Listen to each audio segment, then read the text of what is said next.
Assalamualaikum warahmatullahi wabarakatuh. Bersama saya Gina Salsabila, kita akan belajar pelajaran fisika. Selamat menyaksikan. Oke, apa saja yang akan kita bahas? Nah, materi yang akan kita bahas yaitu mengenai perpindahan kalor. Tujuan pembelajaran kita yaitu menjelaskan perpindahan kalor, menentukan laju aliran kalor secara konduksi, konveksi, maupun radiasi. Nah, pertama-tama kalian coba perhatikan gambar berikut ini. Nah, ada sekeliling orang yang berada di api unggun ya, mengelilingi api unggun. Nah, pasti kalian pernah mencobanya mungkin ya di rumah. Nah, kenapa ya badan kita itu bakal terasa panas atau hangat saat dekat api unggun? Bagaimana rasa panas atau hangat itu bisa sampai ke tubuh kita?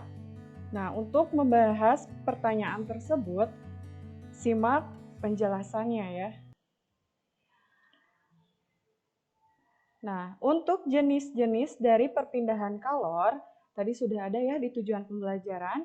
Yang pertama ada konduksi, yang kedua ada konveksi, dan yang ketiga ada radiasi. Oke, kita bahas satu persatu. Yang pertama yaitu konduksi. Nah, konduksi atau hantaran yaitu perpindahan panas melalui zat perantara.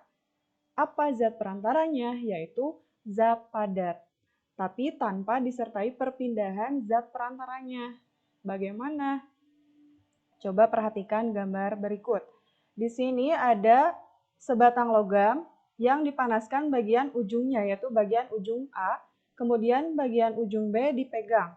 Nah, pasti lama-kelamaan tangan kita akan terasa hangat atau panas. Kenapa bisa seperti itu? Padahal yang dipanaskan adalah bagian ujung A ya. Nah, di gambar yang sebelah kanan ini, seluruh zat itu pasti terdiri dari kumpulan partikel. Nah, kalau kita gambarkan ini partikel-partikelnya, bagian yang dipanasi itu akan bergetar ya. Jadi ada energi kinetiknya, energi geraknya. Nah, partikelnya itu akan bergetar dan karena zat padat itu partikelnya rapat, maka akan menggetarkan partikel yang ada di sebelahnya terus menerus ya berantai hingga ke ujung yang sebelah kanan misalnya kalau yang di sini, sehingga akan terasa hangat atau panas. Nah, untuk laju konduksi ya, berapa kelajuan konduksinya? Caranya yaitu H sama dengan K dikali A kali delta T per L atau disingkat jadi KTL ya. Nah, H itu adalah laju perpindahan kalor, K itu adalah koefisien konduksi termal, A adalah luas permukaan benda ya, dan L adalah panjang batang, dan delta T adalah perbedaan suhu antar ujung batang. Makanya konduksi itu tanpa disertai perpindahan partikelnya. Jadi dia diam di tempat, tapi hanya menggetarkan partikel yang ada di sebelahnya. Kemudian, untuk daya hantar dari bendanya itu ada kebagi lagi nih. Ada yang disebut dengan konduktor. Nah, apa itu konduktor? Yaitu zat yang memiliki daya hantar kalor yang baik. Contohnya besi, baja ya, tembaga, aluminium, logam-logam ya, yang lainnya, dan kaca. Dan masih banyak lagi tentunya ya. Yang kedua ada isolator, yaitu sebaliknya, zat yang memiliki daya hantar kalor yang kurang baik. Contohnya kayu, plastik, kertas, air, dan lain-lain. Nah, contohnya nih pada setrika pasti gagangnya itu terbuat dari plastik. Karena kenapa? Nanti kalau terbuat dari besi, maka tangan kita akan terbakar saat menyetrika. Jadi bagian bawahnya itu bahan konduktor dari logam dan bagian pegangannya terbuat dari bahan isolator. Selanjutnya, yang kedua ada konveksi atau disebut juga dengan aliran. Kenapa disebut aliran? Ya, karena perpindahan kalor konveksi itu terjadi pada suatu zat yaitu gas atau cair yang disertai dengan perpindahan partikel-partikel zat tersebut. Nah, ini kebalikannya dari konduksi. Kalau ini partikel-partikelnya juga ikut bergerak. Nah, contohnya nih bisa dilihat di gambar. Ketika kita merebus air, bagian partikel air ini yang dekat dengan sumber api itu lama-kelamaan akan panas. Nah, dan akan naik ke atas, berkeliling, pindah siklusnya terus menerus. Jadi si partikelnya terus berpindah ya, bergerak. Nah, untuk laju kalor konveksi itu sama dengan H kecil di sini ya, dikali A dikali delta T. Nah, H besarnya itu adalah laju perpindahan kalor, H kecilnya itu koefisien konveksi termal, A-nya itu luas permukaan, dan delta T adalah perbedaan suhu. Nah, apa saja contoh-contoh dari konveksi dalam kehidupan sehari-hari kita? Nah, contohnya pada AC. Nah, AC itu menggunakan prinsip konveksi. Kemudian pada cerobong asap. Nah, asap itu bisa mengalir ya, bergerak. Terlihat jelas. Kemudian ada terjadi peristiwa angin darat dan angin laut. Nah, ketika angin darat itu digunakan oleh nelayan. Nah, untuk pergi melaut pada malam hari. Sedangkan pada saat siang hari ya terjadi angin laut. Ya, anginnya berasal dari laut menuju ke daratan. Digunakan untuk pulang gitu ya anginnya. Untuk supaya mengarah ke daratan.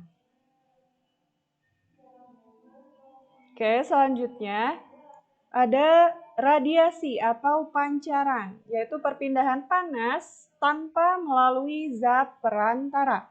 Kalau tadi ya perantaranya itu ada zat padat, kemudian ada cair atau gas. Kalau ini tidak perlu zat perantara.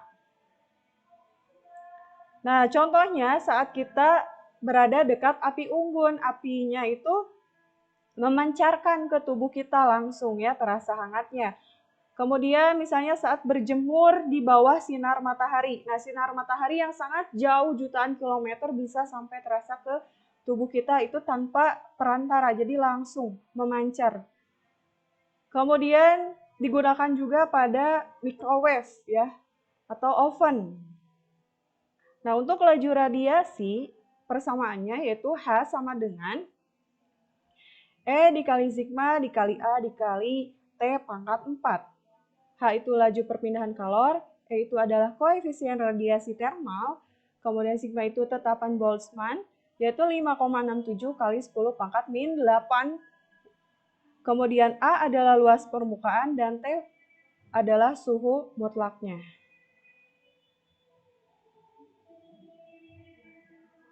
Nah, jenis pemancar dan penyerap kalor.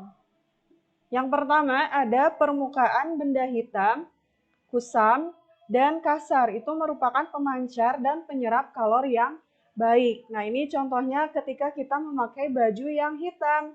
Kalau siang hari pasti akan terasa lebih panas tubuh kita. Karena kenapa? Karena si benda hitam ini mampu menyerap kalor dari sinar matahari dengan baik ya. Kemudian yang kedua ada permukaan benda putih, mengkilap, dan halus. Itu merupakan pemancar dan penyerap kalor yang buruk. Contohnya ini ya seperti di gambar. Nah, kalau kita misalnya siang hari memakai baju yang cerah-cerah, yang putih, itu beda rasanya dengan pakai baju hitam. Kalau baju putih itu lebih tidak terlalu panas ya kerasanya. Nah, itu contohnya ya. Oke, selanjutnya contoh soal ya supaya lebih dalam lagi. Nah, yang pertama, batang logam dengan panjang 2 meter memiliki luas penampang 20 cm dan perbedaan suhu kedua ujungnya itu 50 derajat Celcius. Jika koefisien konduksi termalnya 0,2 kalori per second derajat Celcius, tentukan laju aliran kalor. Nah, diketahui L-nya itu 2 meter, A-nya 20 cm persegi atau 20 kali 10 pangkat 4 meter persegi. min 4 ya. Di sini harusnya 20 kali 10 pangkat min 4 meter persegi. Maaf. Kemudian yang K-nya itu 0,2 kalori per second derajat Celcius dan delta T-nya 50 derajat Celcius. Ditanyakannya H. Maka diperolehlah H sama dengan KTL ya yang tadi. K dikali A kali delta T per L. Kita masukkan angka-angkanya tadi ya 0,2 kali 20 kali 10 pangkat min 4 dikali 50 per 2. Diperolehlah H-nya itu 0,01 kalori per second. Itu laju aliran kalornya ya. Contoh berikutnya. Nah, contoh yang kedua, sebuah lampu pijar menggunakan kawat Wolfram dengan luas 10 pangkat min 6 meter persegi dan emisivitasnya 0,5. Bila bola lampu tersebut berpijar pada suhu 1000 Kelvin selama 5 sekon, hitunglah jumlah energi radiasi yang dipancarkan. Nah, kita tulis dulu yang diketahuinya. Nah, ada A sama dengan 10 pangkat min 6 meter persegi dan emisivitasnya 0,5, T-nya 1000 Kelvin, kemudian waktunya 5 sekon, dan tetapan Boltzmann-nya itu 5,67 kali 10 pangkat min 8 watt per meter Kelvin pangkat 4. Nah ini maaf ya, L sama dengan 2 meternya. Dihapus saja. Nah ditanyakan delta Q-nya. Nah delta Q itu per delta T sama dengan E dikali sigma dikali A kali T pangkat 4. Kita pindah ruaskan delta T-nya ke sini ya. Untuk waktunya, delta T waktu. Maka diperolehlah delta Q sama dengan E dikali sigma dikali A kali T pangkat 4 kali delta T. Nah, sama dengan kita masukkan angkanya 0,5 kali 5,67 kali 10 pangkat min 8 kali 1000 pangkat 4 dikali 5. Hasilnya 1,4175 Joule. Nah, itulah jumlah energi radiasi yang dipancarkan dari lampu pijar. Nah, sampai sini semoga paham, semoga bermanfaat videonya. Terima kasih banyak yang sudah menonton. Sampai ketemu di video-video pembahasan berikutnya. Wassalamualaikum warahmatullahi wabarakatuh.